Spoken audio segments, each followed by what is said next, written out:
मानव नेत्र और उसके कार्य। हमारे नेत्र हमें दुनिया के रंग दिखाते हैं।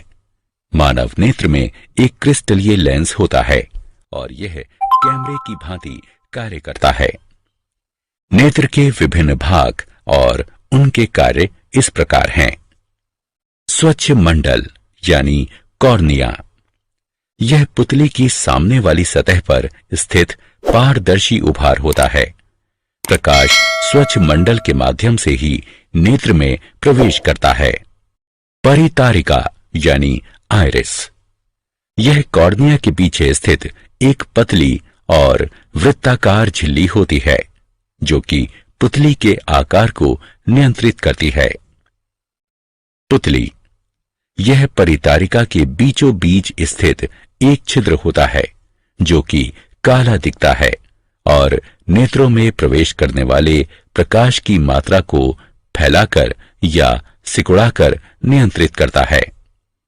दृष्टि पटल यानी रेटिना, यह एक बेहद पतली झिल्ली है जो कि एक पर्दे यानी स्क्रीन की भांति कार्य करती है।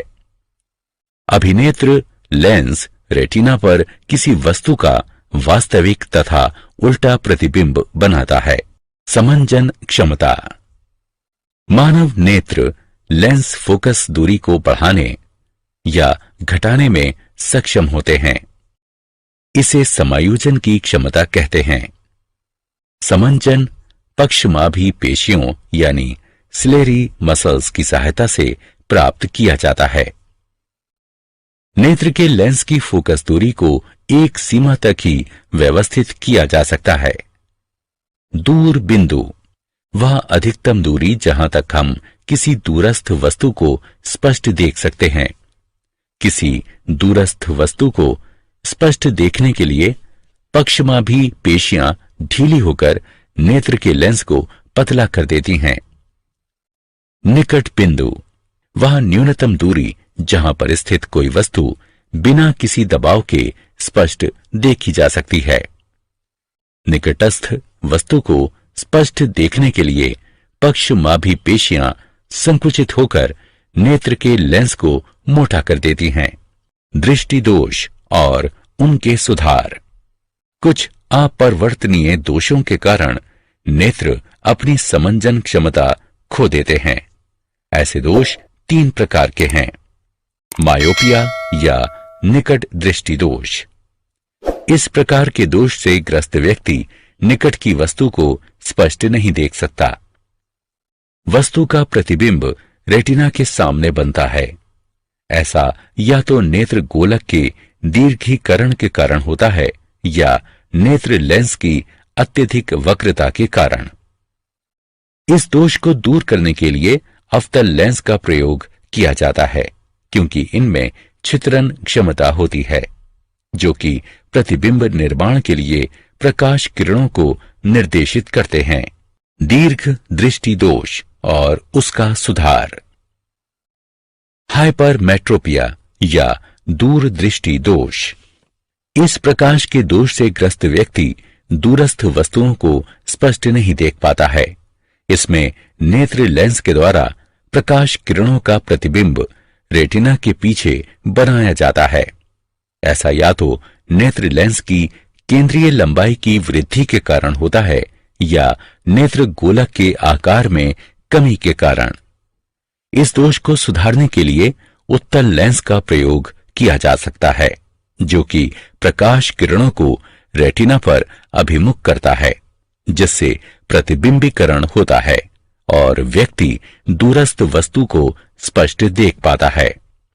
जरा दूरदृष्टता और उसका सुधार, जरा दूरदृष्टता यानी प्रेसबायोपिया, इस प्रकार के दोष से ग्रस्त व्यक्ति न तो निकट की वस्तुओं को स्पष्ट देख पाता है और न ही दूर की वस्तुओं को। यह दोष बढ़ती आयु के साथ दुर्बल हो रही पक्षमाभी पेशियों और नेत्र लेंस के लचीलेपन में कमी के कारण होता है। इस दोष को दूर करने के लिए व्यक्ति को द्विकेंद्रीय लेंस धारण करने पड़ते हैं जिनमें ऊपरी भाग में अवतल और निचले भाग में उत्तल लेंस होते हैं। समपार्श्व यानी प्रिज्म के माध्यम से प्रकाश का अपवर्तन। एक माध्यम से दूसरे माध्यम की ओर यात्रा करते समय प्रकाश के झुकाव को अपवर्तन कहते हैं। इस खंड में हम समपार्श्व यानी प्रिज्म के माध्यम से प्रकाश के अपवर्तन की घटना पर चर्चा करेंगे। समपार्श्व यानी प्रिज्म दो त्रिकोणीय आधारों और तीन चौकोर तलों वाली ठोस आकृति है। प्रत्येक तल के मध्य का कोण समपार्श्व कोण कहलाता है। एक रंग के प्रकाश की किरण एक कांच के प्रिज्म पर आपतित होती है और अभिलंब की ओर मुड़कर हवा से कांच में प्रवेश करती है।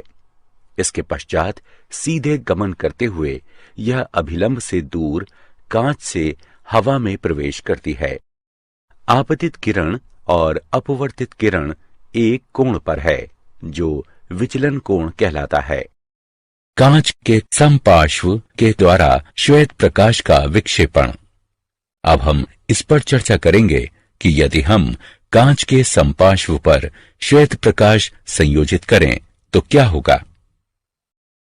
जब कांच के समपार्श्व यानी प्रिज्म पर श्वेत प्रकाश डाला जाता है तो यह 7 रंगों में विखंडित हो जाता है।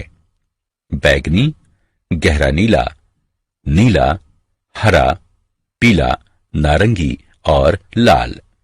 इस घटना को श्वेत प्रकाश का विक्षेपण कहते हैं। विक्षेपण का कारण। श्वेत प्रकाश 7 विभिन्न आवृत्तियों पर आधारित होता है जो कि एक भिन्न रंग के अनुरूप होती है। प्रत्येक रंग का विचलन कोण भिन्न होता है जिसके कारण प्रत्येक रंग एक भिन्न कोण पर झुकता है और हमें रंगों का एक समूह दिखाई देता है जिसे विबग्योर यानी इंद्रधनुष कहते हैं। पुनर्संयोजन और इंद्रधनुष। पुनर्संयोजन।